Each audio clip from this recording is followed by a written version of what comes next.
All right, man. You ready to get into this? Yeah, let's rock and roll, man. All right, Sergio, welcome back to the podcast again. Um, for for people that don't know, Sergio has actually been on the podcast before. This is the third time due to a mistake of mine, a couple times, but we're not going to get into that. Sergio, welcome, welcome, welcome. Thank you, thank you. Glad to be here. Absolutely, man. I'm glad we were able to like do this again. It's it means a lot when I'm able to like talk to bands and everything. So you giving me the time, I seriously appreciate it, dude. All good, man. We're here to help each other out, and it's good to chat.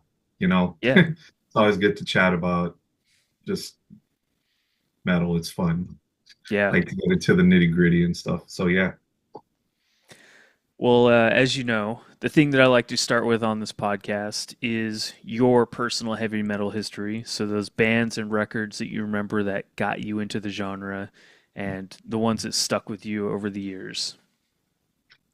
yeah. I mean, I would say number one, 100% would be Hell Awaits from Slayer, just because I still remember the day that I first listened to it, and I mean that's impact already in itself. That like that's one of the pivotal points in my life in terms of what genre music I wanted to commit to. Hmm. And Hell Awaits is definitely the big one. Um, Master of Puppets is another one. That one I also remember the first time I heard Battery. The intro really. I remember the day I heard the intro.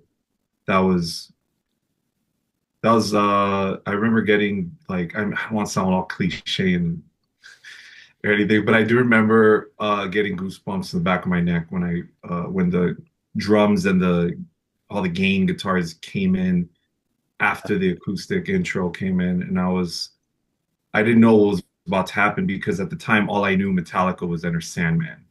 Hmm. Yeah, so when That's this happened, I was just really thrown off, and I was hooked immediately.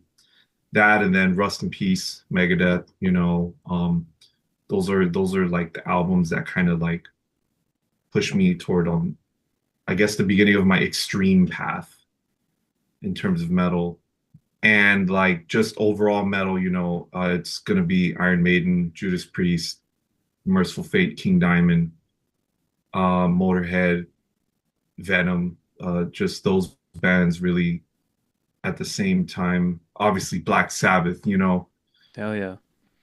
But I didn't actually really appreciate Black Sabbath until I was really deep into a lot of the other stuff. Because I mean, I'd heard Volume 4 and the self-titled Master of Reality, but it wasn't until I got Sabotage where I really fell in love with the band. And then with Heaven and Hell, and then it just kind of then it made me want to go back, and it was weird. I had like several types of metal going on at the same time where I was like I discovered the extreme stuff, and then I was discovering like the new wave, and then I was discovering just like Sabbath and stuff like that. So it really was kind of like like I had like several paths going on at the same time until they eventually merged, and I kind of was able to really form, I guess, like a hierarchy in my brain as to what contributed to what and how it all pretty much helped me basically realize what it is that I like Hmm. and figure out my own tastes. So yeah, I guess that was those are the early bands, really. Just like like the Slayers and Metallicas, the thrash, and then like the new wave stuff and like the more traditional side of things. Yeah, it's always interesting to me too when you like you listen to all these bands in a certain genre and then you know of Black Sabbath, but you're not really into them yet, and it takes a while for it to just click, and then you go back and you're like, oh shit, like yeah, I like this. Of course. Why didn't Yeah, I like it, 5 years ago when I first heard it? It yeah. just some of those things take time, man. It's kind of crazy. I've Honest- done that with a lot of bands. oh yeah, same here. I mean, I don't know about recently, but yeah, it happens often. I mean, I can't remember the last one that happened to me with, but yeah, it does happen often. And then I just think to myself, well, I mean, at least I'm into them now. Yeah. Better late than never, you know.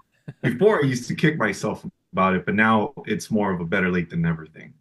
Yeah, because you got, depending on like how long the band's been around, you have like a ton of the discography to like kind of go back and check up on. Or even if it's a couple albums, it's like, you can revisit it and still appreciate what they've done. Yeah, there's a lot of opportunities to go in and really, with bands with multiple eras and whatnot, like you're able Yeah, to really take your time and appreciate it instead of kind of like take it all in at the same time. That's kind of the problem I feel with, I guess, the instant gratification and the ease of availability with the music right. nowadays. Where I feel like if you, let's say you're getting into the music genre right now, and then you discover Judas Priest, you're like gonna be so overwhelmed because you have the early Priest, which is like rock and roll, Sin After Sin, and then Sad Wings of Destiny, Yep. and then like you have like the more like Stained Class, which is probably my favorite Priest album of that pre leather and chains and motorcycles era of Priest. Um, and then you go into like British Steel, Scream for Vengeance, and then just like the 80s and then Painkiller and whatnot. It's super overwhelming because like people will be able to go in and then they won't even know where to start. They'll just go with what everyone tells them, and then it's just like, oh, they can't really like. I don't know. At least for me, like for me, I kind of started like my first Priest album was British Steel, Yeah. and Same here. then I got Sad Wings of Destiny, but it wasn't because someone told me. This was because this was just kind of like what was there. Hmm. Like I saw British Steel, the album cover was everywhere, so I got it. Sad Wings, same. Screaming for Vengeance, Painkiller, and then it took after really like getting used to those albums, me thinking, oh, what's that one Priest album with the giant arm smashing the planet? Oh, let's ram it down. Let me see if I could find it somewhere. And then I listen to it, and then it's like, oh, whoa, this is cool. This is like sort of stadium-y, sort of Screaming for Vengeance-y, but it's like pre-painkillery. And then Yeah. you're able to kind of like bridge the gap between like, well, actually, wait. I Dude, think ram it Defenders down. of the Faith. I think Defenders of the Faith, and then Ram It Down. I'm not. Yeah. I don't remember. I should know this, but Dude, they I got think a it was lot of albums. Defenders, Ram It Down, and Painkiller.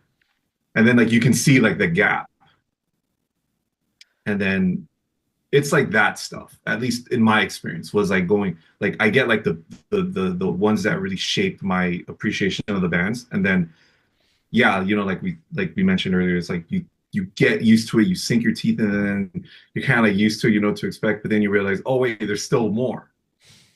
But Yeah. I think today it's just all there. Like you can't just go look for it or anything. It's just like all really available. So I don't know.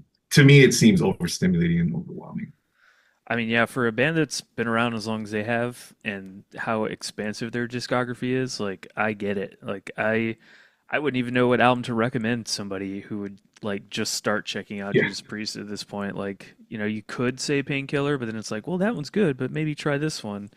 yeah. Um, There's so many eras. When bands have eras, yeah. it's kind of like, what are you gonna like? How do I know you're gonna like that type of thing? So, um, yeah. But I don't even know how we got here.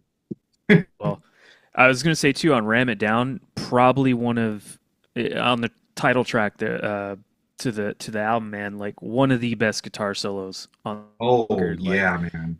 I'm already hearing it in rips, my head. absolutely rips. I fucking Dude. love it. And And it just goes on. It's like oh a minute of just like ripping solos back and yeah, forth, just going back and forth. It's just a ton of just like, yeah, yeah, I love it. And then the yep, album cover, and then Heavy Metal, the song right after. I yeah, think it's like a minute solo intro. They're just shredding. And then the heavy bass comes in. Yeah, it's great. It's stadium-y, almost painkillery, not quite there. You could tell that there were some limitations, but you could tell that that's where they wanted to go, clearly. Yes. Yeah, yeah. That and again, like, kind of like you mentioned earlier, with the way that that band has eras, the crazy thing Mhm. about that band is how they kept pace with every other band in the genre by kind of like changing every era. Like when you get to Painkiller, it's like, what would you expect from Judas Priest after being around for 20 years? Like, would they be able to hold a candle to everything that was coming out in metal in 1990? And sure the fuck enough, they did with Painkiller. Yeah. And it's just like, they just kept going, man. It's crazy. Even that Yeah, album they man. put out like last year or the year before, fucking incredible album, and it Dude, still just Invincible like keeps Shield. up. Yeah, man. That album, I mean, Firepower and Invincible Shield, like, man, those two records are like, God damn, Yeah, these guys are still around and they're still doing it and they're still playing on this level. So yeah, it's very impressive to see that. And yeah, this I guess is like the new era of priests, like the right. modern era where Yeah, they're just like just super crushing and old, but very resilient at the same time. So, and that's why I love Judas Priest, because it's like they still sound youthful, they still have a ton of energy. yeah, Um, musically, it's gonna be Priest. right. It's like there's a lot of those bands, where you can always just say, oh, why don't they try something different? But then there's a lot of bands like Priest where the formula just works, where it's like, it's Priest. Yeah, By now, post Painkiller, everything post Painkiller and post Painkiller is just kind of like, well, I'll take it. That's at least me. It's just like, I'll take another version of this. I don't mind.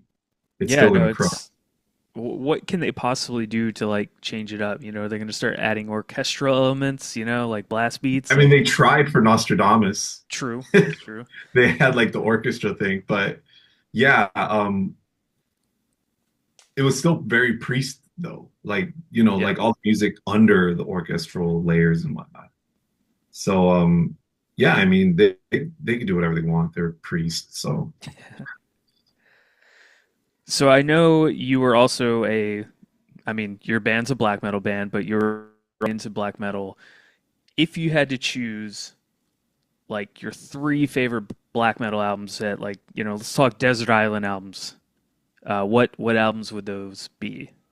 uh anthems to the Welcome at Dusk, 100% from Emperor. The next one would probably be um yeah, Storm of the Light Spain, Hmm. definitely. That album really just like shaped a lot of what I would eventually come to like want out of my own playing. So yeah, I really can't get tired of that one. And then the third one, it's probably going to be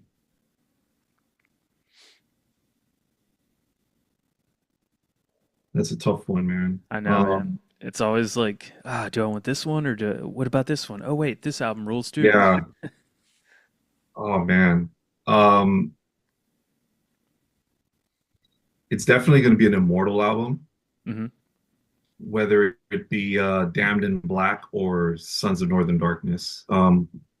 One of those two. I think I'm gonna lean more towards Damned in Black because Damned in Black was the first black metal album where it clicked for me. Hmm. When I was just in the giant ocean of all these new bands I was discovering at the time. And then, I started leaning more into like black metal and stuff. I had listened to like Dim Mysterious. I had even listened to In the Nightside Eclipse, Yeah. and I didn't really get it. And then I stumbled upon Damned in Black, and it clicked. Everything clicked. A couple listens in, just I would just catch little things here and there. So after that, I was like, okay, let me go back. And then that was just another like just explosion of a not an explosion, just kind of like a new thirst that I had pretty much. Like I was just craving this at that point. That's all I wanted to listen to. So yeah, I would say Damned in Black. It would be Damned in Black, Storm of the Light, Spain, and Anthems for sure. Yeah, Yeah, those are good ones. Yeah. It is funny how when you get into a genre like that, how it just completely takes over your listening for a while, and then you're yeah, like, okay, I got to branch out a little bit more again and start listening to some other stuff. I yeah, do because I did the same thing when I first got into black metal. It's like this is the only shit I want to listen to, like nothing yeah. else. Same here. And but I did it for a long time. Yeah, I did it for years. Like that's that's all I wanted to listen to. And nothing was better than it. And I was just like proud of it, proud of like listening to that all the time. But then eventually it gets, like anything, you get tired of eating the same meal every day. right. So you want to just have something else. But yeah, I mean, it's always been, and the thing about me, at least I can speak for myself, the love and the appreciation of black metal isn't like the fact that it's like, I don't know, it's not superficial. It's very like I have like a emotional like like I'm trying to look for how to put it in simple Yeah. terms. Basically how it made me feel when it finally clicked. Hmm. And like when the albums that I really realized like, damn, this isn't just like another extreme genre. This is something more. It's like it's a soundscape, it's a whole theater of the mind thing. And yeah, it was when uh I started appreciating anthems after I learned to appreciate In the Night Side Eclipse because of the soundscape. And then that's when I realized like, oh man, it's a whole thing. Like it's not just like something you listen to um just to pass time or anything. I feel like you have to really take it in. And it's the atmosphere that I fell in love with all those bands from that era. And the greatest thing about that is that they were all different, yet they were all black Yeah. in this uncharted genre that nobody had ever heard of at the time, like in that form. And it was like you have Emperor and Enslaved, Immortal, Mayhem, Satyricon, Dark Throne, like all these bands were our black metal bands. They're all from the same time. They were all putting albums at the same exact time, but they all Right. sound very different from each other. And that's when like I really appreciated the craft, like of just being able to create a soundscape with lo-fi stuff and just big chords and the how visceral it sounded and how like it can make you think, at least me, right? It can make me think colors, or it can make me think weather or times of day, or associate this music with a part of the world or something like that. Hmm. So that's really what attracted me to it. And that's the feeling that I got. I didn't get that feeling with other subgenres of heavy metal. Black metal really did take me somewhere when I was just like listening to it with my headphones. And that's what I'll always appreciate of the genre, at least like the things that I fell in love with. And then obviously, I discovered a ton more bands and, newer bands or all this stuff too. But that like initial appreciation of like all of those bands, at least like those like Norwegian and like the Swedish bands and Bathory and bands like that. Um, yeah, it was always that. It was just like how it made me feel. And then obviously, I like the guitar work and all of that. That's Yeah. all also, very high on the totem pole of what I love about the genre. But the thing that sticks with me the most is the atmosphere. Just the big giant atmosphere. Yeah, it's definitely, even in the early days, like you mentioned, like you could already tell that those bands were in the same genre, but they sounded different. Hmm. even though they were still kind of going for that same atmosphere. But it's like you know Aishan's guitar work over Fenriz's guitar work. You know, it's like Yeah, they're not going to be even remotely close because you yeah, know Aishan's like way more fucking technical, and you know Fenriz loves to just play some fucking dirty chords and riffs, man. Like yeah, that's their styles, but they're still very very black metal in what yeah. they do, and it just works. In like being able to pick that out, you know, um, a lot of the guitar work that you have been doing on the new record, like you can tell you've picked up more stuff over the years from like the first album to where you're at now, to what you've been implementing on Prime. Hmm. Yeah. And yeah, I mean, it's just, I guess years of playing my favorite songs and whatnot. You know, you pick things up when there's always like little brief moments in time where I just start playing guitar and I'll just start playing songs that I like covers. Like I'll just like cover here in my, you know, setup. I'll just think like, oh, I want to play an Emperor song, or I want to play a Windier song, something like that. And then Hmm. I'll just pick something up. I'll pick it up and then I won't say like, oh, I'm gonna write a song where it does this. It just kind of sticks with you when you like playing it or when it's easy or when it kind of comes naturally. And yeah, I think that happened a lot, especially with Prime. It's just kind of like me really not overthinking everything like I used to.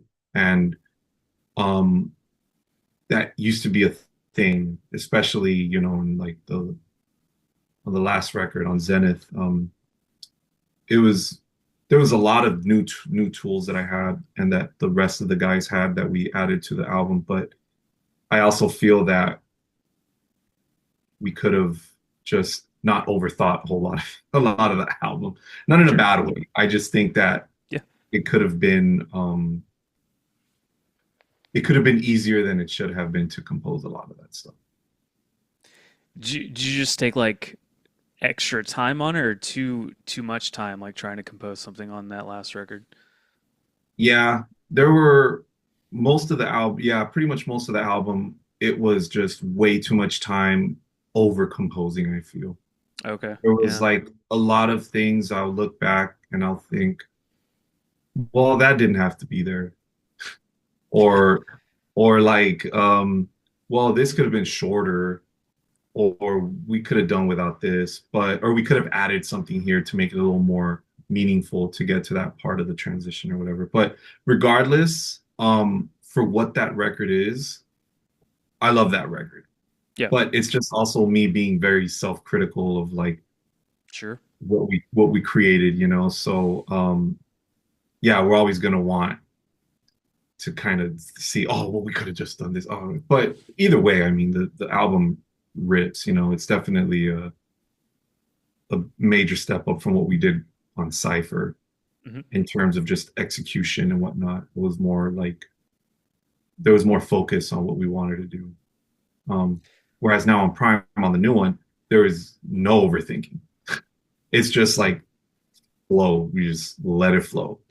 Um, we trimmed a ton of fat and we just kept parts that served the song as a whole, not create a whole like album, basically.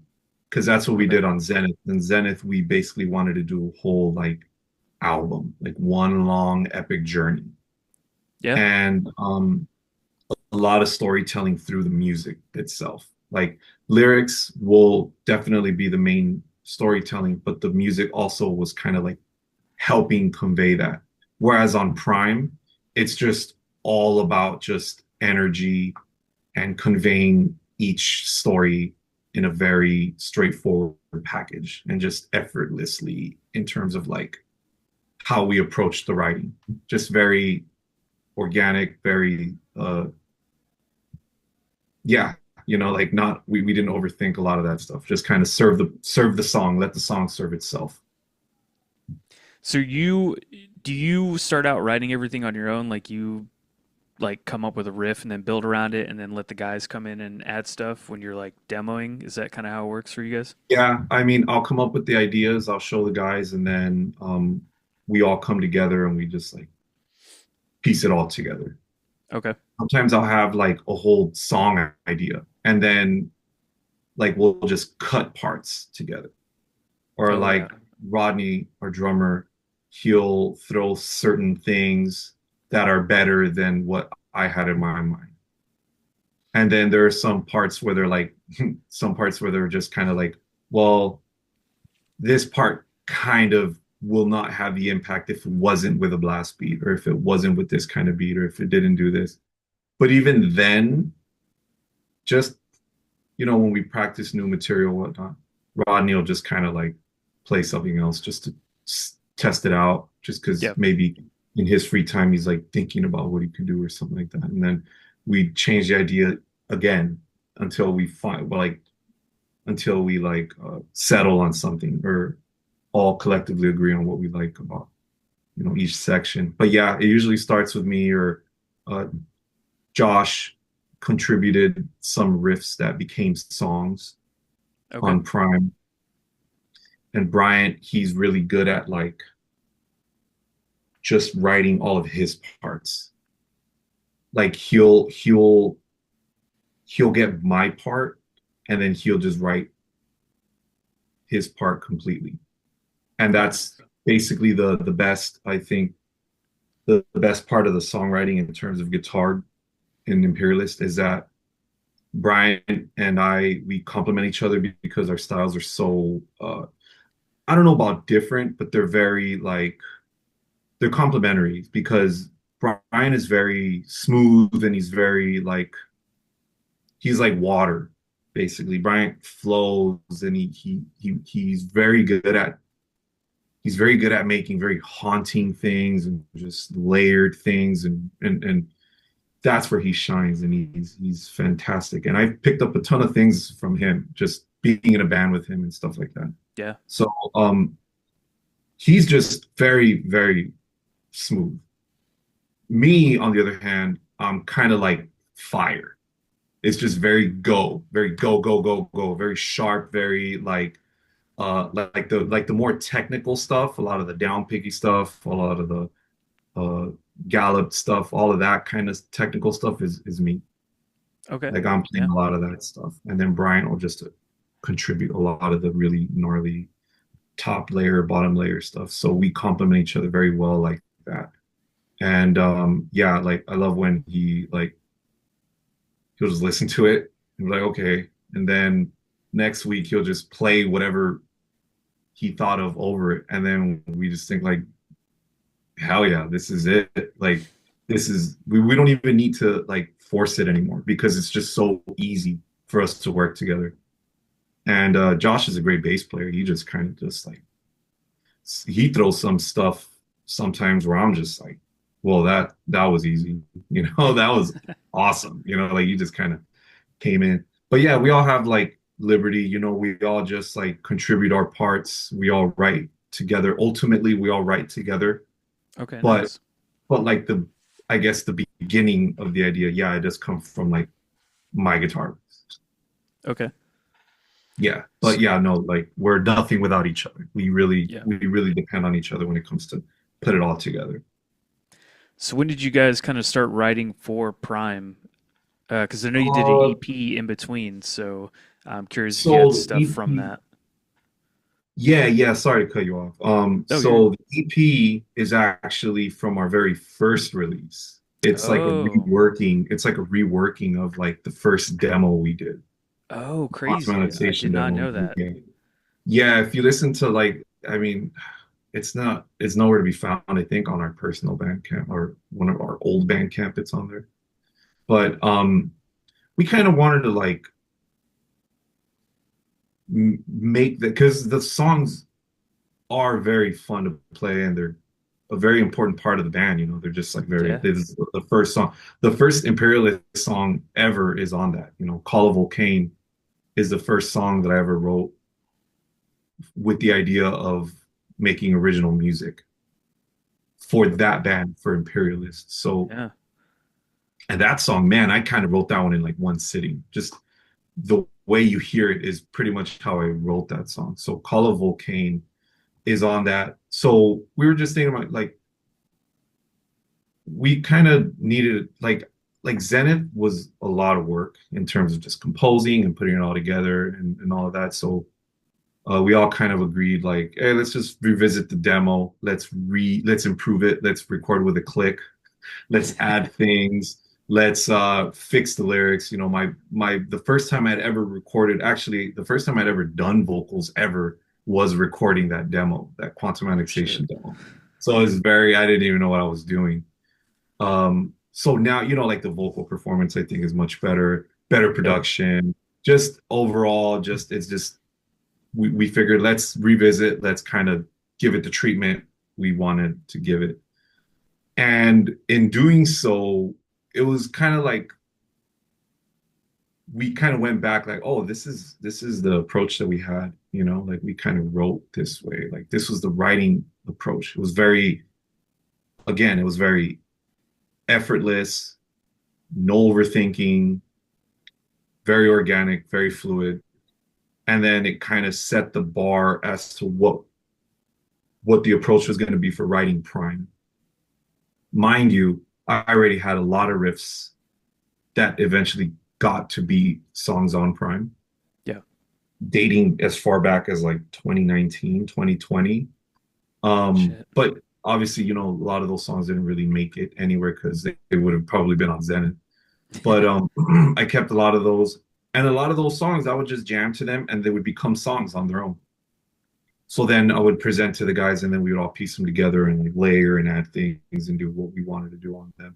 But yeah, Quantum kind of like was helpful in reminding us like this is what this formula, this kind of like approach to the music is what feels like right, organic, effortless, and I mean fun to write.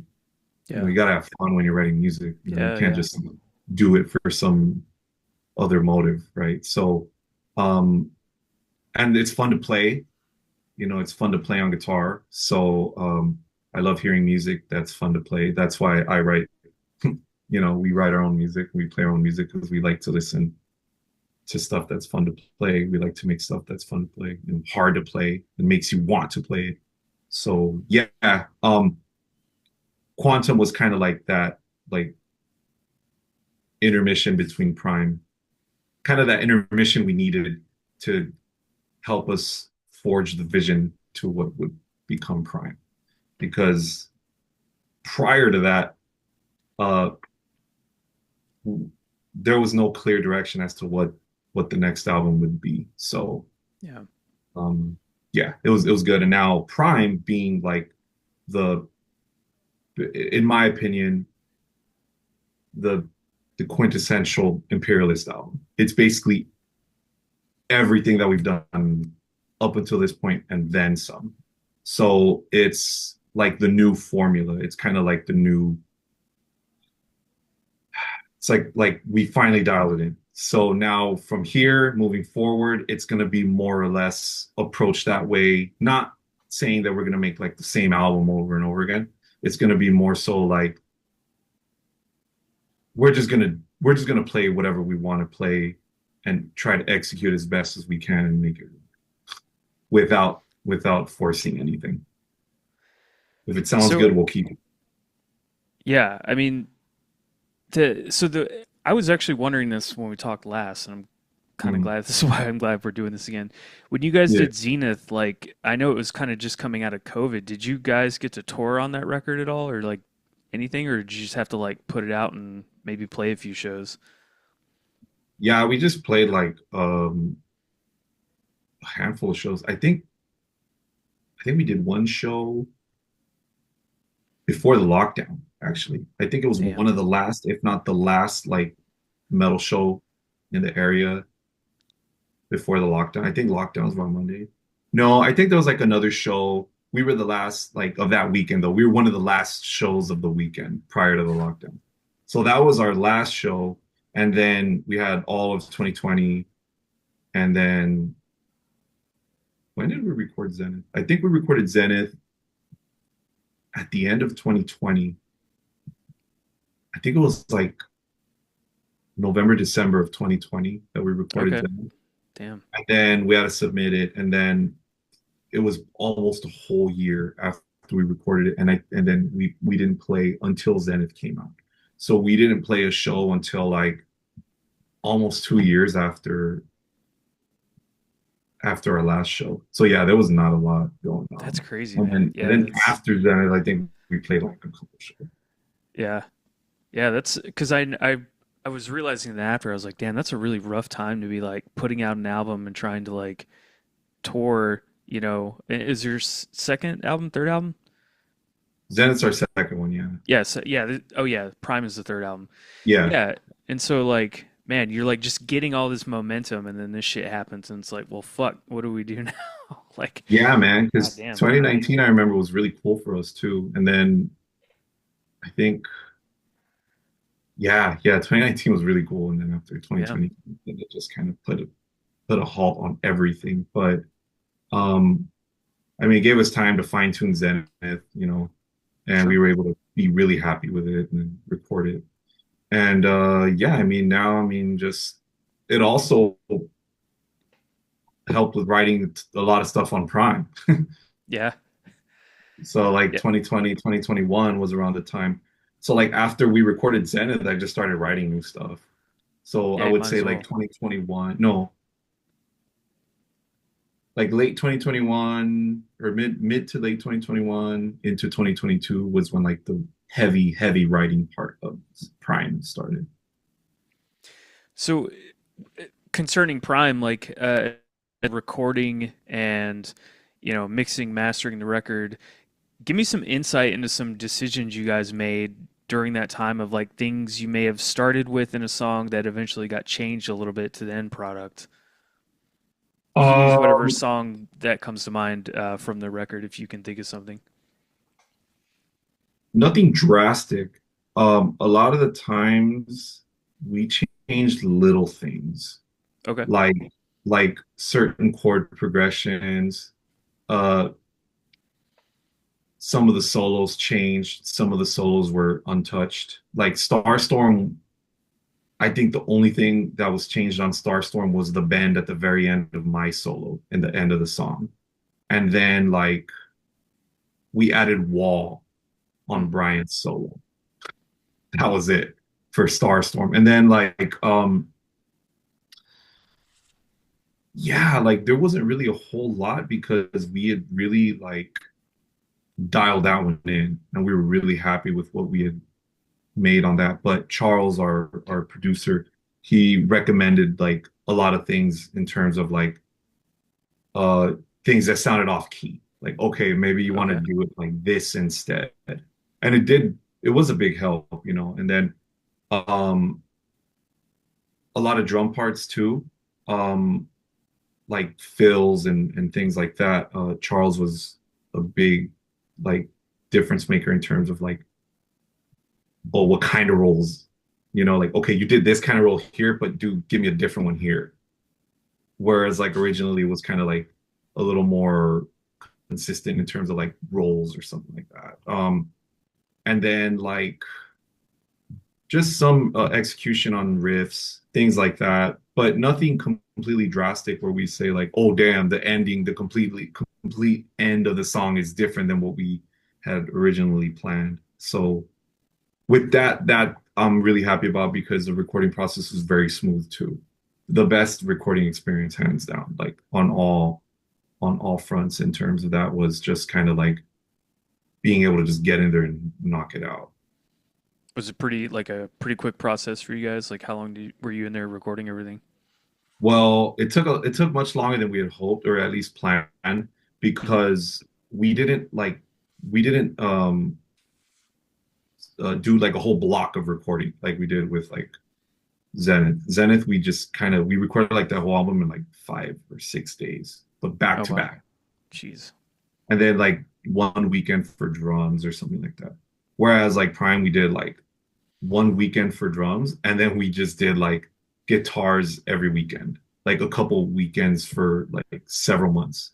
And then we had like our show at Maryland Death Fest. So we basically like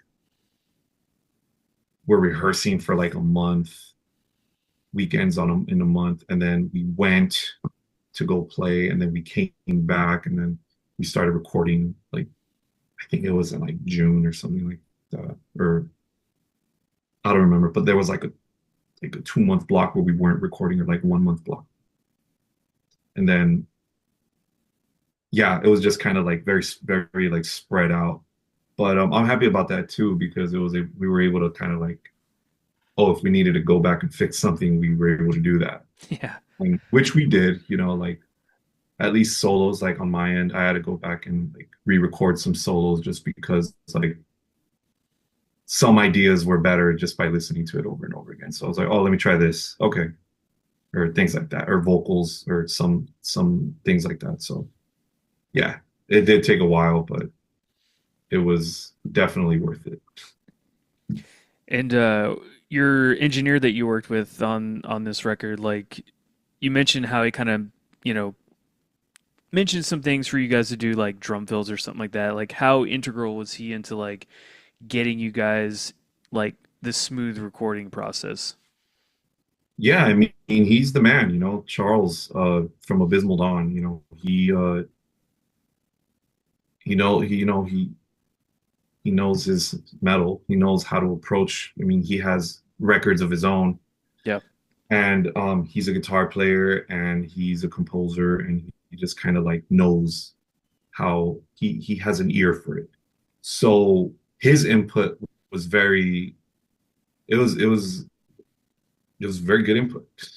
Like it Okay. didn't take a lot of like there was probably like one or two instances where I was just like, I like my idea better. We like his idea, something like that. But most of the time, his suggestions were great, and it shaped a lot of, what ultimately became the album. And yeah, he was great. I mean, I can't speak any higher of the experience and of the experience with him. And yeah, we definitely are going to work with him again just because now we have the Nice. rapport, and now we have like just the comfort of working together. So yeah, on to the next one.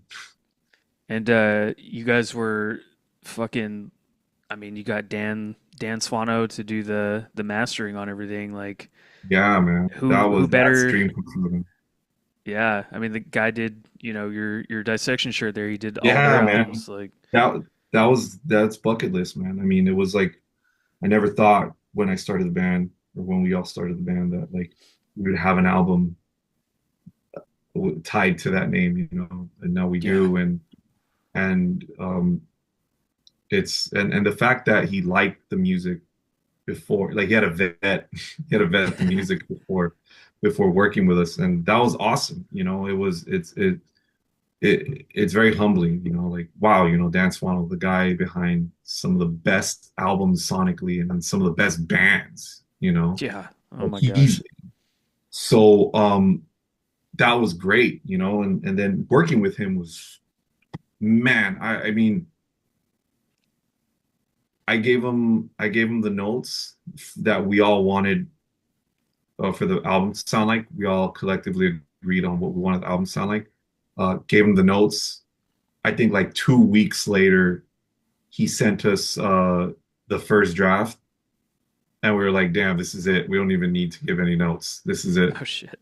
Yeah. So Prime, um, I think he had to do some little tweaks, like some, excuse me. There are just some like some small things that he had to do with like volume tweaking and stuff like that. But aside from that, like sonically, the album is the first draft. Like that's how good it was, and it sounds great. I mean, I have nothing bad to say about any other record. Yeah, I mean, And it, that dude must have like a workflow set up that's just like once he like knows the drill, he's like, okay, I know what I'm gonna do with this record, and like, man, master of work right there. oh yeah, and he was able to just tell, like he took my notes, Hmm. and then he also just kind of like shot back, in the emails, like he kind of shot back. He just said like, "Oh, based on your style and the kind of things that you do on your guitar and the kind of things that your drummer does and the kind of things that your vocals do, I decided to do these things." And yeah, again, first Damn. shot, it was just the first shot and it was great and there was no reason for us to even begin to mess with it. So we just like, yeah, this is it. This is great. There's no reason to tweak it. Phew. Yeah, Yeah, great that's experience. And again, he's another engineer that we're going to work with again. yeah, you So might as well, man. If you got yeah, that door open to you, just like work with the masters, And yeah, man. you get good albums out of it. Why would you not want to keep working with the same people? Yeah, seriously, it works. We want it to keep working. So at this rate, yeah, we're pretty much in a good place in terms of like where our music is, like in the hands of the people that we want to work with in the future. We're in good hands. Like I said, Charles and Dan Swano, like at least right now, it can't get any better. Yeah. Yeah. So yeah, excited. So the thing I want to touch on with the album, we kind of talked about this earlier. You're talking about atmosphere in black metal Mm. albums, and you guys have this theme of space in music and like the art and everything. And if there's anything that I feel like goes really well with black metal, it's space because the emptiness and the void and creating that atmosphere in the music goes really well with that kind of sci-fi aesthetic. So give me a little insight into what you put on Prime as far as like that atmosphere of like sci-fi and the story that you've been telling so far. Prime is very like I guess the word would be like devastation. It's just but like on a different scale because like for example, Cypher, a lot of the lyrical themes regarding science fiction and space were very grand, very like universal level, black holes and singularities and you know uh big things. But Okay. on Prime, there's a lot of stories that are kind of, I like to think that they're like in its own universe. Like they're all happening within a certain universe. And but they're still very devastating on the same scale as like the very larger things. Because like on like Cypher and Zenith and stuff like that, it's kind of like telling a story, like just like kind of like a narrative.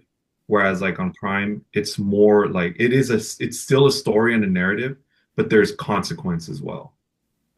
Okay. And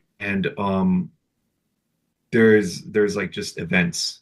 I feel like there's stories based on events that are happening like within this universe, like Starstorm, uh I Am, the two songs that are available right now. Like Starstorm is basically a storm of stars. It's basically like people who are able to, go up in space and just because they want to do crowd control and population control, they decide to do targeted nuclear strikes from space and create a nuclear winter in several years. I think it's like 10 years. Those people will come back down and kind of recapitalize on their lives based on, population control, kind of like the Thanos thing. Yeah. Yeah. Yeah, so Perfectly balanced. um yeah, yeah. And then I Am is inspired by a short story called I Have No Mouth and I Must Scream, but told from the told basically from the perspective of the AI in that story. Oh Um man. yeah, and then there's like other songs on the album about just these crazy events happening to the people living on these fictitious planets or these parallel versions of our universe. I like to see the events in all of our songs as like parallel versions of our own world. Hmm. And yeah, like on that scale, like these devastating, these uh, very large scale things are happening. And there's always an undertone, and there's always like a theme inspired by real life. But most of the time, it's just sci-fi and crazy sci-fi stories that I'll come up with in my head in my free time, or playing a video game, or playing or watching a movie or something inspiring and creating an idea, or just things like that, and then just creating a concept around it and really just making a song out of it. Yeah, the like I mentioned, man, like, if there's anything that captures the atmosphere of black metal, the coldness and blackness and bleakness and emptiness of space Yeah, fits like fucking perfectly. yeah, I'm surprised there haven't been too many bands that have like really tried to capitalize on that. I yeah. see it in death metal all the time, but very, very rarely black metal. It's very different in death metal. It's very like uh the ancient aliens are, like things like that. It's very can't find the word, but I guess the way that we want to do it, it's very like world building. Yeah, Like world building, and then like I guess giving a voice or a body to these like insentient things, like a black hole, or like a collision of an asteroid collision, or a hive mind, or dying in space alone with nothing.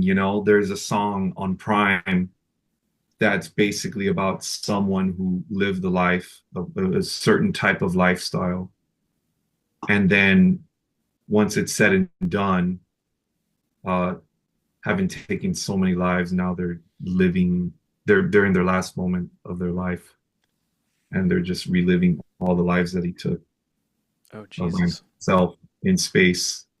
So it's a very heavy kind of like weight on someone's shoulders in the last, what, couple minutes of their life, when they start questioning when they start questioning something that they thought was certain. Yeah. you know you live your whole life being certain of this life that you live, and then the very, very literally very end, you question it. I think there's a lot to take from that. And like I said, yeah, space is a big backdrop, because it is, it's cold, it's devastating, it's scary, it's eerie, it's just big and Yeah. endless, and so much can happen, and so much does happen.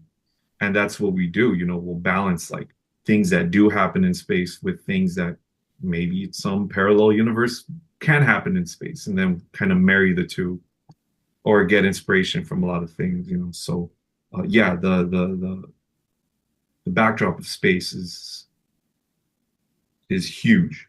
It's just it's cold, it's icy in its own way, it's black, it's very dark, it's very desolate, and very dreadful.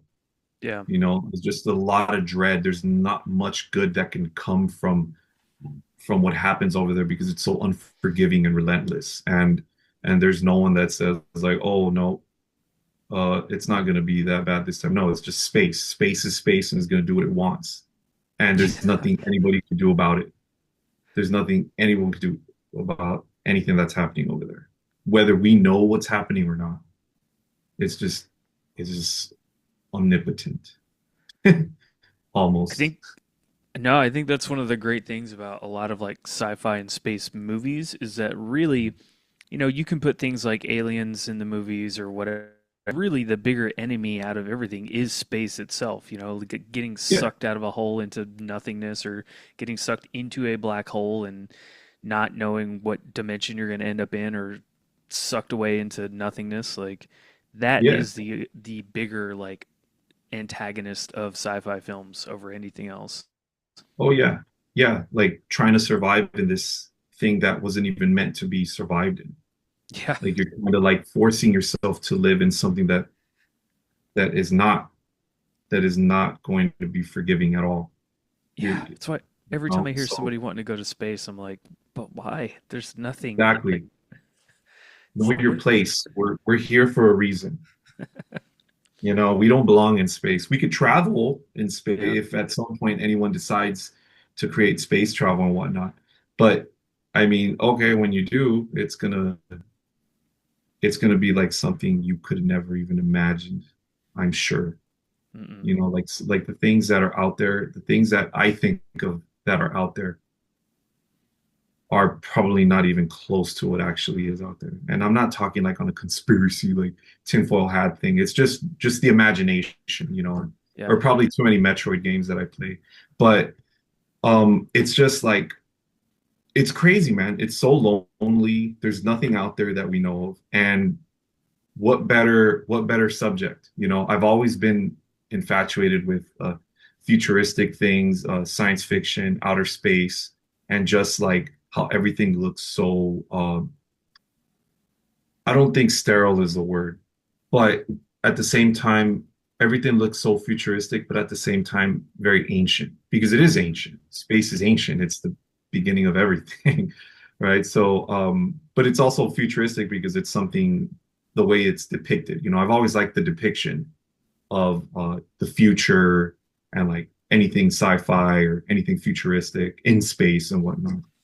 And that's always been my thing. It's just like my love of sci-fi, my love of sci-fi video games and literature and like H.P. Lovecraft and just like sci-fi movies and outer space and sci-fact and all of that stuff mixed with extreme metal and death metal and black metal and just marrying the two.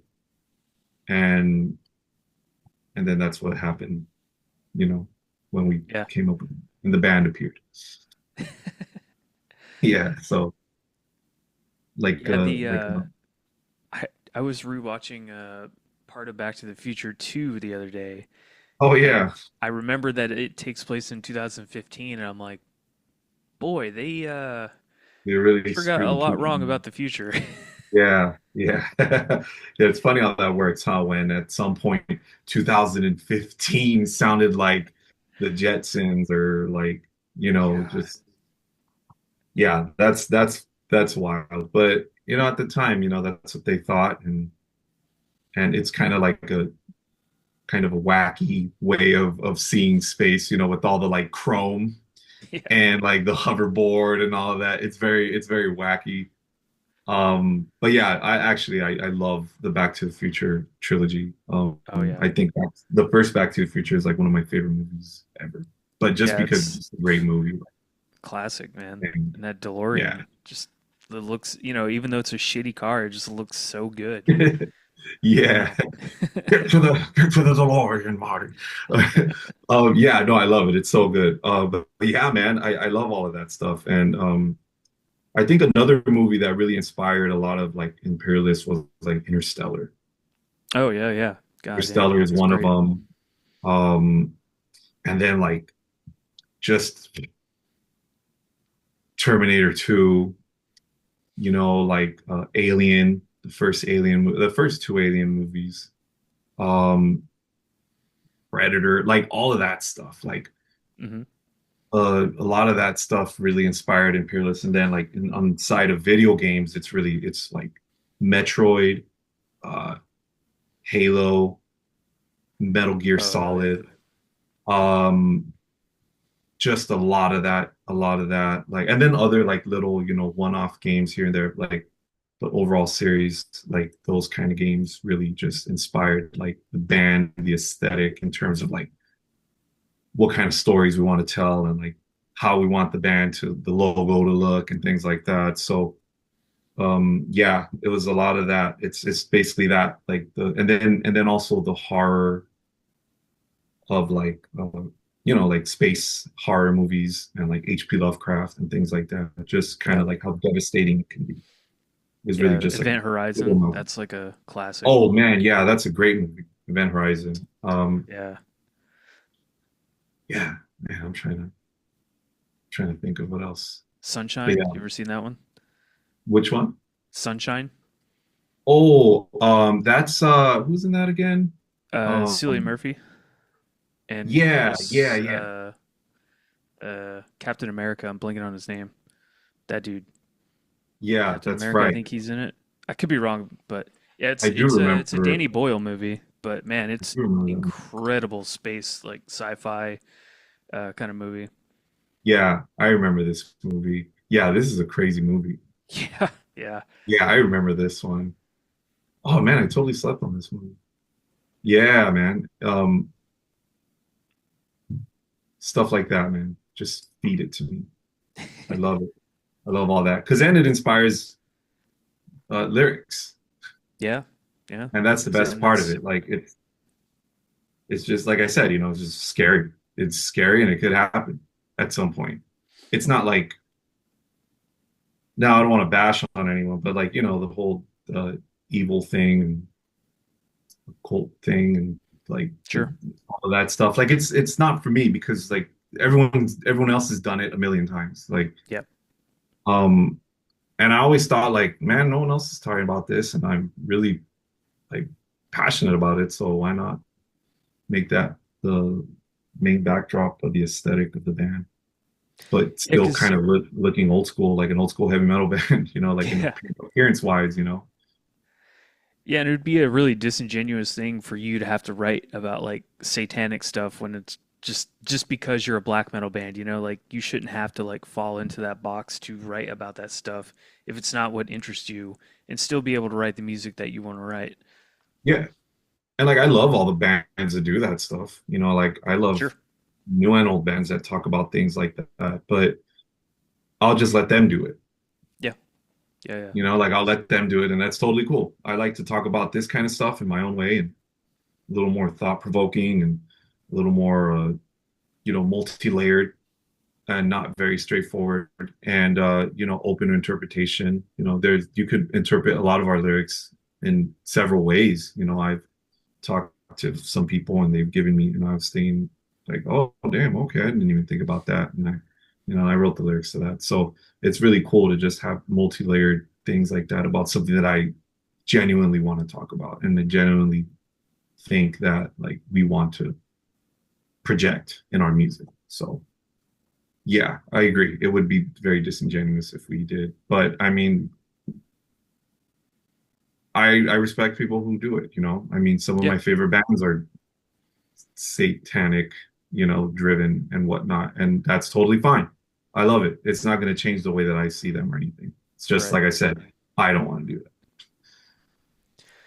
So, as far as people listening to and watching the podcast, where can everybody support you guys as far as like buying the record, um, tours? You got any tours or shows coming up? People can. No, no tours. We don't really do like full tours or anything like that. We usually just like we'll play out of town or uh, just kind of like spread out the shows, make them more I guess more meaningful, where we kind of just you know, put it together, whatnot. But yeah, we have Prime is up for pre-order still. We have a lot of different forms of merchandise. We have vinyl, CDs, tapes, t-shirts, hoodies, sweats, sweat shorts, you name it. It's all on our Bandcamp. Uh, Prime is releasing on September 5th via Transcending Obscurity Records. And that's going to be available on all streaming platforms. And yeah, you could support the band by following us on social media, Imperialist underscore official on Instagram. And you can find us under Imperialist official on Facebook. And uh, yeah, that's where we're at. And Spotify and Apple Music and everywhere. Just, you can find us anywhere there. And on Bandcamp, it would be imperialistus.bandcamp.com, Okay. and that's where you can pre-order Prime. Perfect. And all we have two really kick-ass variants, one gold and one silver splatter variant, based on the really kick-ass artwork done by the legendary Eliran Cantor. So yeah, he drew uh, some of the greatest album covers, from Testament, Bloodbath, the Cavalera re-recordings of the old Sepultura albums. Um, yeah, I mean, right now, I mean, I can't even think of what other great ones he's done, but yeah, he's awesome, and we're also another person involved with Prime, who we're like super stoked on because he's just so great, and he also had to like vet our music too, just like I want to, let me check your stuff out. And it wasn't like, oh, I don't work with you if I don't like your music. It was just kind of like, Right, hey, right. let me check your stuff out, see what I can design for you. I had an idea, and the idea didn't work because he brought it to my attention that that idea is similar to another band's idea.